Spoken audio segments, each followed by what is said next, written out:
Hello folks, welcome to my channel, or welcome back. Today I want to show you how to make an oak plate like this. It's a very thin, lightweight oak plate, and a very good friend of mine, Steve Phillips, asked me to make him one. He's quite into bushcraft and we go night fishing together a lot, and he wanted a nice looking plate to take camping. So there we go, that's what we're going to be making, something like that. I'm going to try and show you a quick, easy method of making one of these using a plank of American white oak from the timber merchants. So I'm not using a bowl blank or anything, and it's about 8.5 inches in diameter and I don't know, 3/4 of an inch thick, and I'm going to be using that and a glue block or glue chuck. This one needs tidying up a bit, I've used it before, but hopefully I'll show you a very simple method of doing that and very cost effective method of making an oak plate. I'm marking out a circle on the end of this oak plank, just using a square, a ruler and a compass. I'm maximising the width of the oak plank, and just a word on choosing your timber.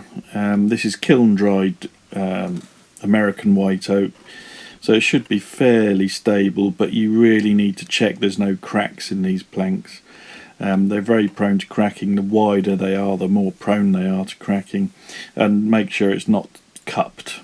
Make sure it's not curled slightly, because that can also happen.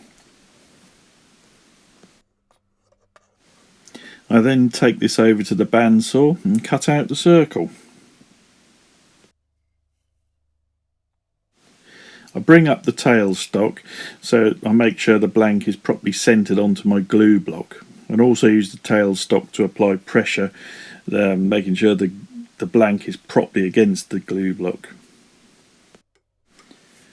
I then use my hot melt glue gun to apply a generous bead around the back of the blank where it meets the glue block.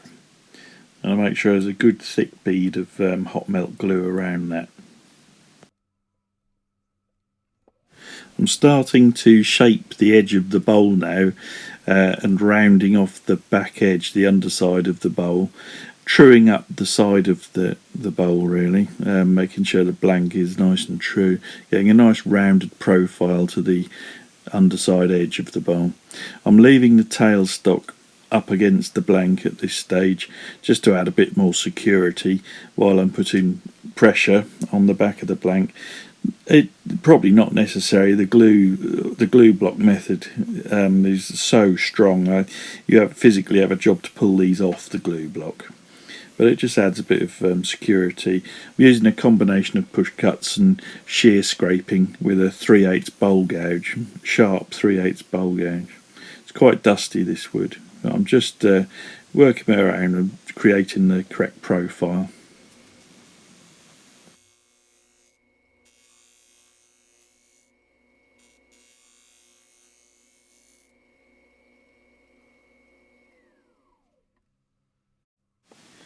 I've removed the tailstock, and I'm now using my 3/8 bowl gouge to start the hollowing of the plate. I'm just working across the face of it and gradually removing stock. Just making sure that I'm not going too deep, making sure I'm keeping a nice flat profile to the bottom of the plate.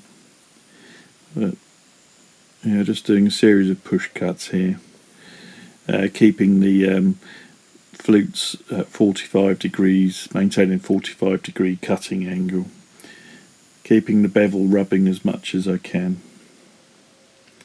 Just working across to the centre, just working from the outside in.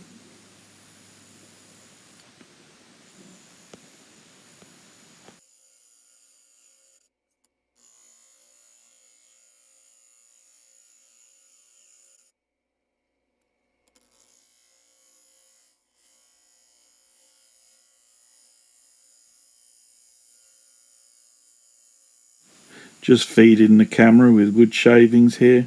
Always seems to end up flying at the camera. I've got a very cramped workshop, and it's very difficult to put the camera somewhere where it's out of the firing line.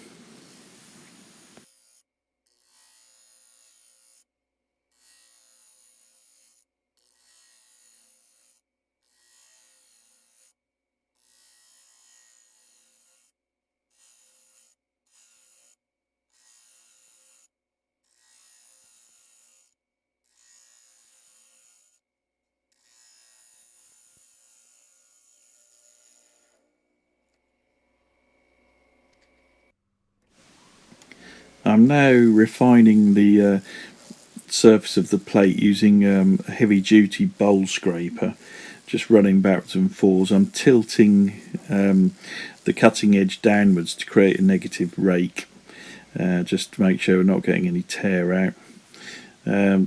Important when you're tilting it like this to just take light cuts, make sure that your scraper is sharp, because if you get a catch it will be a bad one, as I've said before.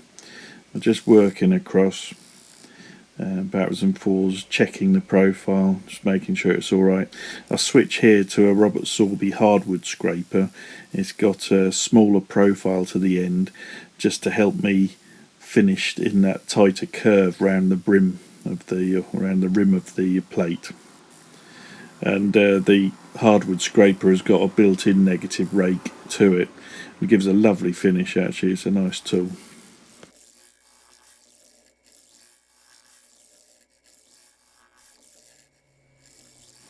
These are just the final finishing scrapes using the Robert Sorby hardwood scraper. I'm just tilting it here at an angle just to get into that sort of very tight curve at the edge of the rim, doing a bit of shear scraping with it. Yeah, I've got a nice finish there. But just yeah, it's the last little bit, just refining it.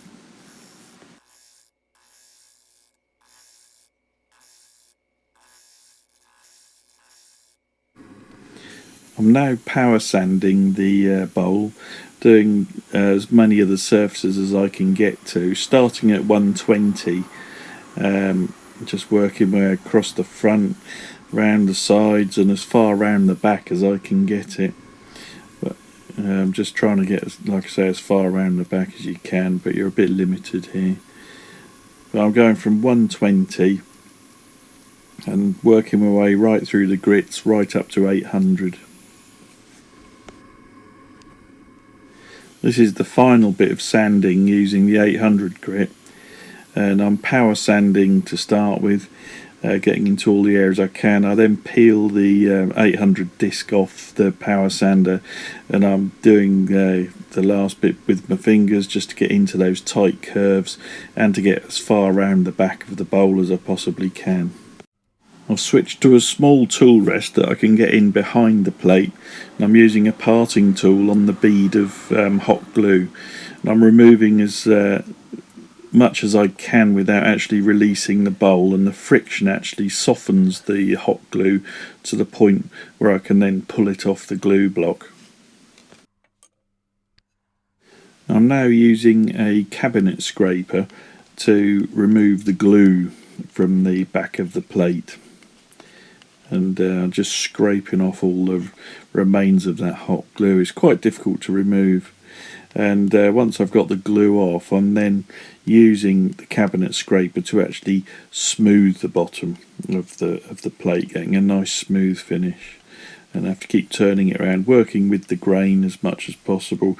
And I did keep having to put a new burr onto my cabinet scraper. It's quite a lot of work. It's quite hard on the old fingers when you're not used to doing it, but they're brilliant tools, cabinet scrapers. They're great for getting wax off the end of blanks as well. But you can get them in different profiles. They're not expensive, and it's well worth getting a set if you haven't got any.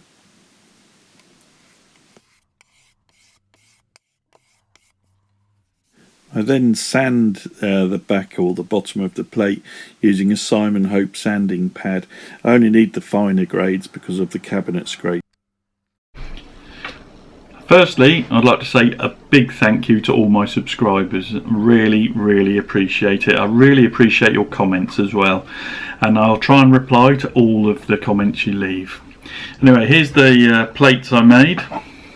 This is the one I showed you earlier.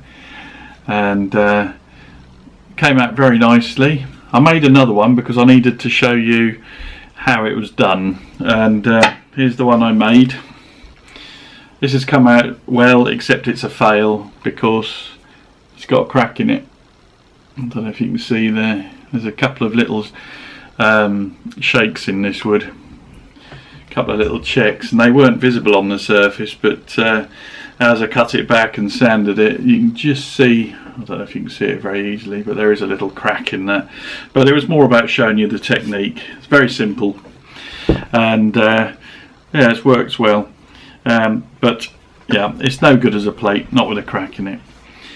The glue chuck, very, very strong. I didn't put glue between the block and the back of the plate. I put the two together with the tailstock and put a bead of hot glue around between the plate and the glue block joined, and I put an actual bead around that, and it was very, very strong. You can't pull it off. You know, I had no worries about it being secure. And to part it off, it was difficult to show you that, but I've got a small tool rest so I could get in behind the plate, and I put the parting tool onto the bead of glue, and I burred a lot of the bead away, but I didn't burr it all the way because I didn't want the plate flying off. But what it did, it creates friction and it softens the hot glue, and you can then actually just pull this off the glue block without breaking it. So that's how I did it, and I then used scrapers and sandpaper just to finish the bottom. But one thing I would say when you're choosing planks of oak is to make sure you get ones that aren't cracked. I did check very carefully, but this was the best plank I could find. A lot of them had tiny hairline cracks in them.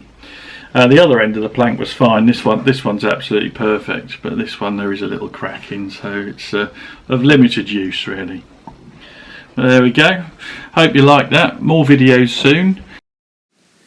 What I didn't say was that I finished these plates with Tung Oil, which is a food safe finish, and they will in fact get several coats of this over the next few days.